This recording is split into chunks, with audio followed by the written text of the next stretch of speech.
किसी गांव में एक परिवार रहा करता। उस परिवार में एक कुंती नाम का बूढ़ी माई थी। उनकी 7 बेटे थे। बुढ़िया माई का 7 बेटा में 6 बेटा कमाने वाला था। छोटा बेटा निकम्मा था, वो काम करना नहीं चाहता था। बुढ़िया माई तो 6 बेटा को शादी करवा चुकी थी। बिरजू शादी का रह गया। एक दिन बुढ़िया माई मंदिर जा रही थी। मंदिर में देखती है कि एक सुंदर लड़की वो पूजा कर रही है। बुढ़िया माई उस लड़की का पास जाती है और कहती है कि बेटी तेरा नाम क्या है, तेरा घर कहाँ है। उस लड़की अपना नाम बताती है, घर बताती है। बुढ़िया माई मंदिर से आती है और अपना बड़ी बहू से कहती है कि बहू, मैं तो अपना बिरजू के लिए लड़की पसंद कर लिया हूँ। बिरजू के मैं जल्द से जल्द शादी करवा दूंगा।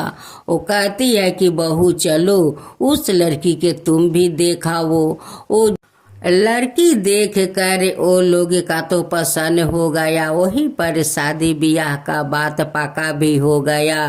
कुछ दिन का बाद बुढ़िया माई अपना छोटे बेटा का धामधूम से विवाह कराती है। बहू घर में ले आती है। कुंती का छोटी बहू तो माँ संतोषी का भक्त थी। अपना सासू माँ से कहती है कि माँ, कल तो शुक्रवार है, मेरा तो संतोषी माँ का व्रत है। बूढ़ी माई सुनकर बहुत खुश होती है। कहती है कि ठीक है, हम सब उस संतोषी माँ का मंदिर चलेंगे और धामधूम से पूजा करेंगे। कुंती का 6 बहू अपना अपना पति को परोस कर खाना खिलाया करती। और वो लोग जो थाला में छोड़ता, वो 6 बहू एक थाला में इकट्ठा करती। एक थाला में परोस कर बूढ़ी माई को दे देती कि ले जाओ सासू माँ, बिरजू को खाना खिला दो। बूढ़ी माई ले जाकर उस जूठन खाना अपना छोटे बेटा बिरजू को खिलाया करती। एक दिन बिरजू का पत्नी देखती है कि सासू माँ तो सबिन को जूठन बिटोर कर अपना छोटे बेटा को खिलाया करती है। बीरू तो बड़े भोला भाला सीधा साधा था। अपना पत्नी को बात वो नहीं माना। वो कहता है कि मेरी माँ जूठन क्यों खिलाएगी। बीरू का पत्नी कहती है कि ठीक है, एक दिन अपना आँख से देख लीजिए।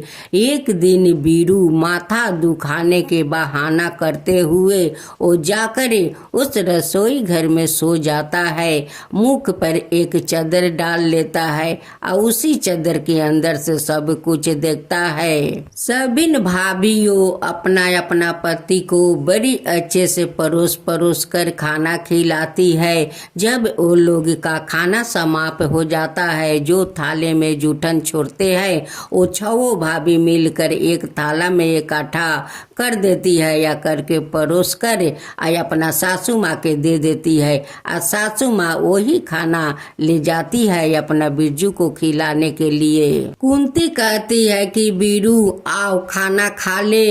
बीरू कहता है कि माँ, आज मुझे भूख नहीं है, आज मैं खाना नहीं खाऊंगी, मैं तो परदेश जाता हूँ। बूढ़ी माई कहती है कि आज जैसे कल, कल जैसे अभी क्यों नहीं चला जाता है। बीरू अपना सामान पैक कर रहा था। पैक करते हुए घर से निकला तो उनकी पत्नी गोबर थाप रही थी। बीरू का उनकी पत्नी का याद आई। बीरू जाता है, अपना पत्नी से कहता है कि मैं तो परदेश जाता हूँ। तो उनकी पत्नी कहती है कि आप परदेश जाते हैं तो मुझे अपना कोई चिन्हासी दे जाइए। बीरू कहते हैं कि मेरे पास तो देने के लिए कुछ नहीं है, यही मेरे एक हाथ में अंगूठी है, यही अंगूठी तुम अपना पास रखो। कहता है कि मैं तो अपना चिन्हासी दे दिया, अब तुम भी अपना कुछ चिन्हासी मुझे दे दो। वो कहती है कि स्वामी, मेरे पास तो कुछ नहीं है, यही गोबर भरे हाथ है। उस हाथ को उनकी पीठ पर छापा मार देती है। बीरू चला जाता है। जाते जाते एक साहूकार का दुकान पर जाता है तो कहता है कि भाई मुझे काम दीजिए, मुझे काम का जरूरत है। उस साहूकार कहता है कि मेरा भी तो नौकर का जरूरत है। उस साहूकार बिरजू को अपना दुकान पर रख लेता है और कहता है कि तुम्हारा काम देख कर मैं तुम्हें तनख्वाह दूंगी। बिरजू सवेरे उठा करता था, नहा धोआ कर जाकर दुकान पर बैठ जाता था। सुबह 7 बजे से लेकर रात 12 बजे तक वो दुकान पर काम मेहनत और लगन से करता। 2-3 महीने में साहूकार को तो बहुत अच्छा मुनाफा होने लगा। अब तो साहूकार उस बिरजू पर खुश हो गया। खुश होकर उस बिरजू का अधिक मुनाफा का उन्हें मालिक बना दिया। साहूकार का एक बेटी थी, जो बेटी को अभी तक शादी नहीं हुआ था। उनकी बेटी तो बिरजू के साथ प्रेम करने लगी। एक दूसरे को दोनों प्रेम करने लगे। कुछ दिन में ही बिरजू तो बहुत बड़ा सेठ बन गया। उधर बीरू का पत्नी का सभी दुख देने लगे। सासू माँ कहने लगी कि जाओ जंगल से लकड़ियाँ काट कर ले आओ। वो जाकर जंगल से लकड़ी काट कर ले आया करती और घर आने पर उनकी सासू माँ भूसी का रोटी और नारियल का खोपड़ी में पानी देती। वो बेचारी वही भूसी का रोटी और नारियल का खोपड़ी में पानी पीती। जेठानी लोग सारा दिन काम करवाती लेकिन खाने के लिए नहीं पूछती। एक दिन तो बीरू का पत्नी काम करते करते वो बेहोश हो जाती है। वो बिना खाए सारा दिन काम किया, उस लिए वो बेहोश हो गई। उस समय माँ संतोषी आती है और सारा उनकर बर्तन माज देती है और सजा देती है और अपना भक्ति को होश में लिया कर अंत ध्यान हो जाती है। एक दिन बीरू का पत्नी घर का सारा काम कर लेती है या काम करते हुए वो जंगल में चली जाती है लकड़ी काटने। लकड़ी काट कर बोझ माथे पर लेकर आ रही थी तो एक मंदिर दिखाई दिया। उस मंदिर में देखती है कि 2 औरत बैठ कर क्या करती है। जाकर कहती है कि बहन आप लोग क्या करती हो। दोनों औरत कहने लगी कि हम लोग तो माँ संतोषी का पूजा करती हूँ। बीरू का पत्नी माँ संतोषी से रो रो कर कह रही है कि माँ मेरे पास तो आपका देने के लिए कुछ नहीं है। मेरे पति तो परदेश गए हुए हैं, अभी तक नहीं कोई चिट्ठी चपाटी आया और नहीं कोई खबर आया। माँ मैं आपको कैसे पूजा करूँ, माँ कैसे पूजा करूँ। माँ संतोषी उनकी दुख सुनकर एक औरत का रूप धारण करती है और एक थाला में प्रसाद लेकर आती है और कहती है कि बेटी तू क्यों रो रही है। वो कहती है कि माता मैं क्या करूं, मैं भी तो माँ संतोषी का भक्त हूँ, लेकिन आज मेरे पास कुछ नहीं है। मेरा पति तो परदेश गए हुए है, मैं कैसे माँ संतोषी का पूजा करूं। मेरे पास तो कुछ देने के लिए माँ के लिए नहीं है। माँ संतोषी कहती है कि बेटी अपना आंख के आंसू पोंछ, ले प्रसाद ले। इस प्रसाद से माँ संतोषी के तू आज पूजा कर, देख तेरा पति तुरंत आ जाएंगे। इधर तो बीरू का पत्नी माँ संतोषी का पूजा करती है और उधर माँ संतोषी बीरू के पास जाती है। जाकर देखती है कि साहूकार का बेटी के साथ प्रेम करता है और उधर इनकी पत्नी के वो लोग दुख दे रही है। माँ संतोषी बीरू का सपना दिखाती है और कहती है कि तू यहाँ साहूकार का बेटी के साथ तू प्रेम करता है और उधर तेरा पत्नी को सास जेठानियों सब लोग दुख देती है। तू जल्द से जल्द तू अपना पत्नी के पास जा। जब बीरू का अंग ही टूटा तो देखता है कि माँ तो सपने में आई थी, अब मेरे पत्नी के वहाँ वो लोग तकलीफ दे रहा है। फिर ये अपना सिरहाने देखती है तो नीचा माँ संतोषी का चरण अपना छोड़ कर गई है। बीरू जाकर साहूकार जी से कहता है कि मालिक अब मैं घर जाऊंगा, मुझे परिवार को बहुत याद आता है। उनकी बेटी कहती है कि नहीं, मैं तुम्हें नहीं जाने दूंगा, मैं तो तुमसे प्रेम करता हूँ। बीरू कहता है कि नहीं, मेरी पत्नी है, मेरा पत्नी को बहुत याद आता है, मैं अपना घर लौटना चाहता हूँ। उनकी बेटी बीरू का कपड़ा और उनकी सारा सामान लुका देती है कि देखती हूँ कि तुम कैसे जाते हो। वो कहते हैं कि तुम सब लुका दो, फिर भी मैं जाऊंगा। बीरू का बेचैनी देखकर साहूकार को तो माया लाग गया। साहूकार कहता है कि बेटी इसे जाने दे, बेटी इसे जाने दे, इसका परिवार है, इसका पत्नी है, इनके परिवार को याद आता है, पत्नी को याद आता है, जाने दे बेटी। साहूकार का बेटी कहती है कि ठीक है पिताजी, जब ये जाना चाहता है तो खाली हाथ कैसे जाएगा, कुछ पिताजी इसे धन दे दीजिए। अब तो साहूकार बहुत सारा धन देकर उस बिरजू का विदाई करते हैं।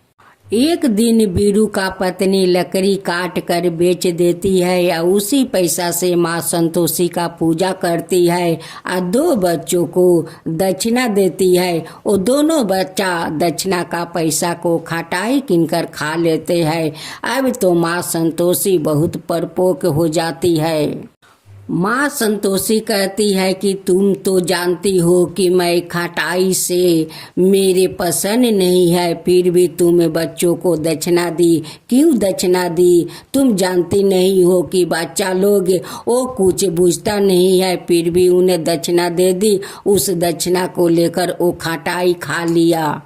बीरू का पत्नी हाथ जोड़कर माँ संतोषी से क्षमा मांगती है कि माँ मुझे क्षमा कर दो, बहुत बड़ा भूल हो गया है माँ, अब मैं कभी ऐसा नहीं करूँगी माँ, कभी ऐसा नहीं करूँगी, मुझे क्षमा कर दीजिए माँ, मुझे क्षमा कर दीजिए। जब बीरू का पत्नी उठती है तो कहती है कि ये तो माँ संतोषी मुझे सपना दिखा रही है।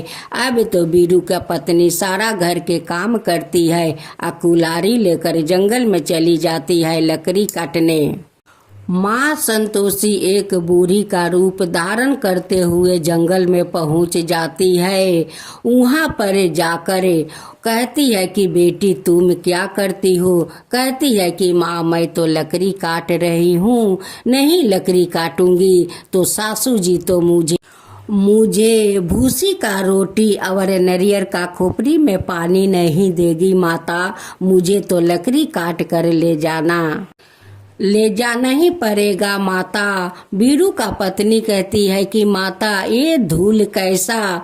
बूढ़ी माँ कहती है कि लगता है बेटी तेरा पति आ चुका है, उस लिए इतना धूल उड़ रहा है।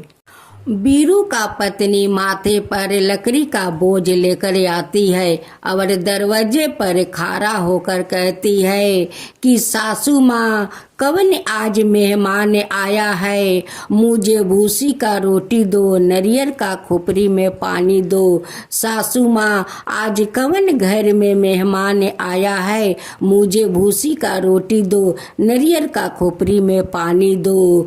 अब तो बीरू घर से बाहर आता है और अपना पत्नी को उस हालत में देखता है। अपना माँ से पूछता है कि माँ ये कौन है? उनकी माँ कहती है कि बेटा ये तेरी पत्नी है, जब से तू परदेश गया है तब से तो वो घर में नहीं रहती है, इधर उधर कर घूमते रहती है, घर का तो कोई काम नहीं करती है। सासू माँ कहती है कि बहू घर आओ, नहा धो आकर कपड़े पहनो, गहने पहनो, देखो तुम्हारा पति परदेश से आया है। बिरजू कहता है कि माँ मुझे एक रूम का चाबी चाहिए, मैं अकेला रहना चाहता हूँ। माँ चाबी लेकर फेंक देती है। बीरू वो चाबी उठाकर एक रूम का दरवाजा खोलता है और अपना पत्नी को साथ उस रूम में जाता है। अपना पत्नी को दुख देखकर बिरजू का तो बहुत तकलीफ होता है और कहता है कि चलो आज से मैं इस संसार का खर्चा मैं करता हूँ। उनकी पत्नी कहती है कि देखिए कल तो शुक्रवार है और मेरा तो माँ संतोषी का उद्यापन है। बिरजू जाकर माँ संतोषी का मंदिर के वहाँ बहुत सुंदर सजावट करता है। इधर बीरू का पत्नी अपना जेठानी से कहती है कि दीदी कल का दिन आप लोग अपना बच्चा को खटाई मत खिलाइए, कल मेरा तो माँ संतोषी का उद्यापन है। अब तो बीरू का पत्नी और बीरू धाम धूम से माँ संतोषी का उद्यापन करते हैं। बीरू का पत्नी नौ कन्या को श्रृंगार करवाती है, खोइछा देती है, पूजा धाम धूम से होने लगे। अब तो छो जेठानियां वो इकट्ठा होकर सलाह करते हुए संतोषी माँ के प्रसाद में नाचते गाते जाकर खटाई डाल देती है। अब तो माँ संतोषी का परपोख से तो कोई नहीं बच सकता है। जैसे उस नौ कन्या को भोजन करवाती है वैसे ही सब लोग बेहोश हो जाती है। उनकी जेठनिया का मुख झोंकर जाता है, काला दाग पड़ जाता है, सभी बेहोश हो जाते हैं। अब तो गांव का लोग कहने लगे कि ये डाइन है, आज का पूजा करती है वो सब बच्चा को मारने के लिए। अब तो बीरू का पत्नी पर सब लोग ढेल बरसाने लगे। मदद करो हे संतोषी माता, मेरी इज्जत का सवाल है माँ, आज निभाना अपना नाता माता, आज निभाना अपना नाता, मदद करो संतोषी माता, मेरे लिए जिंदगी आज बनी है, तलवार की धार बनी है, तलवार की धार बनी है माँ, मेरे लिए हर राह अंगार बनी है, अंगार बनी है माँ, मेरी चिता में आग जला दो माँ, मदद करो संतोषी माता, मेरे से मत रूसो जग जननी, मेरी बिगड़ी बात बनाओ, मेरी बिगड़ी बात बनाओ माँ, मेरी माथे पर का काला दाग मिटाओ, काला दाग मिटाओ माँ, मेरी मदद करो माँ संतोषी, मेरी मदद करो माँ संतोषी। हे जगदम्बे तारे दुनिया मुझे ही दे रही है ताना, दे रही है ताना, इम्तिहान लेने का खारा है, दुश्मन बन के जबाना, दुश्मन बन के जबाना, आज का दिन बदनाम न होवे कहीं, मदद करो हे संतोषी माता, मदद करो हे संतोषी माता। माँ संतोषी अपना भक्त का मिनती सुनते ही सबका ठीक कर देती है। सभी लोग अपना घर जाते हैं। कुछ दिन का बाद बीरू का पत्नी माँ बन जाती है। खूब सुंदर एक बेटा को जन्म देती है।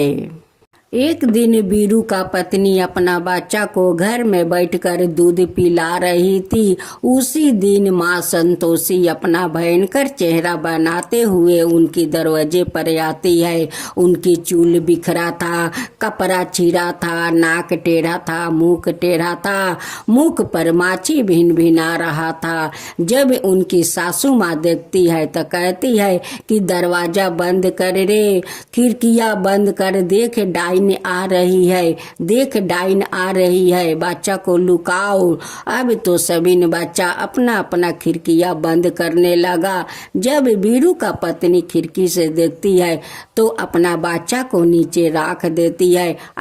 दौड़ी दौड़ी बूढ़ी माई का पास चली जाती है। उनकी सासू माँ कहती है कि अरे पगली बहू, तुम दूध पीते हुए बच्चा को माटी में पटक दिया। उस बूढ़ी में ऐसा क्या है कि तुम मेरे बच्चा को माटी में पटक कर उनकी पास चली गई।